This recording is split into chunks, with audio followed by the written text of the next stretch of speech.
सत्यशोधक न्यूज, आम्ही सत्य दाखवतो।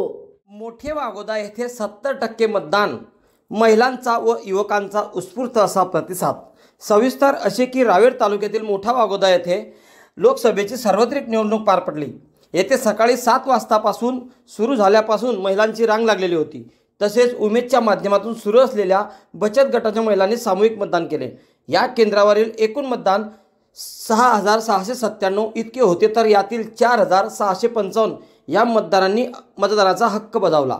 बाहेर गावी नोकरीनिमित्त गेलेल्यांनी सुद्धा या मतदानासाठी गावाकडे धाव घेत मतदानाला प्राधान्य दिले। मतदान केंद्रावर वयोवृद्ध अपंगांसाठी, ज्यांना चालता येत नाही त्यांच्यासाठी व्हीलचेअर उपलब्ध करण्यात आली होती। तसेच आरोग्य विभागातर्फे पाळणाघर यांची सर्व जबाबदारी आशा सेविका यांना दिली होती।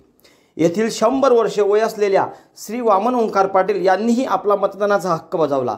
तर गयाबाई बाजीराव महाजन वय 95, तर तुळसाबाई शिवाजी माळी वय 93, तसेच जैन बी सरदार बेग व वय 83, तसेच अपंगत्व असलेले प्रकाश विद्यालयाचे सेवानिवृत्त कर्मचारी रमेश रुले यांनीही मतदान केले व गावातील काही वयोवृद्ध, अपंग, अंध यांनी मतदान देऊन एक वेगळा संदेश युवकांना दिला।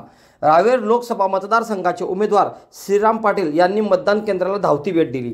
सकाळी 9 वाजेदरम्यान मुसळधार पावसाला सुरुवात झाली। 15 मिनिटे पाऊस असल्याने पावसाचे मतदान केंद्रात पाणी साचले व तिथे चिखल झाल्याने नागरिकांना त्रास होऊ नये म्हणून ग्रामपंचायतच्या माध्यमातून भराव टाकून सहकार्य करण्यात आले। मतदारांची नावे शोधण्यासाठी बीएलओंची सुद्धा मदत लाभली, त्यांनीही आपले काम चोखपणे बजावले। मुंबई पोलीस निरीक्षक, केंद्रीय दल येथे कार्यरत असलेले BR कसरे, तर इंडियन आर्मीमध्ये असलेले करण वाघ यांनीही देशाची लोकशाही बळकट करण्यासाठी मतदान केले। तसेच निवडणूक यंत्रणात मोठा सहभाग असलेल्या ST महामंडळाचे कर्मचारी श्री मोहन इंगळे यांनीही मतदानाचा हक्क बजावला। तसेच सध्या नागपूर येथे उपजिल्हाधिकारी या पदावर कार्यरत असलेले श्री प्रियस महाजन यांनी स्वतः रांगेत उभे राहून आपले मतदान केले। सावदा पोलीस स्टेशनचे PI जालिंदर पळे व सेक्टर अधिकारी जयंत सातव यांनी मतदान केंद्रावर धावती भेट दिली। मतदान केंद्रावरील प्रत्येक बूथवर CCTV कॅमेऱ्यांची नजर होती।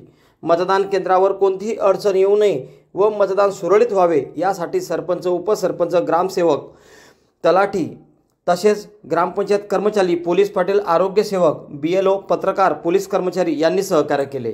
महाराष्ट्र सत्यशोधक न्यूज, कमलाकर माळी।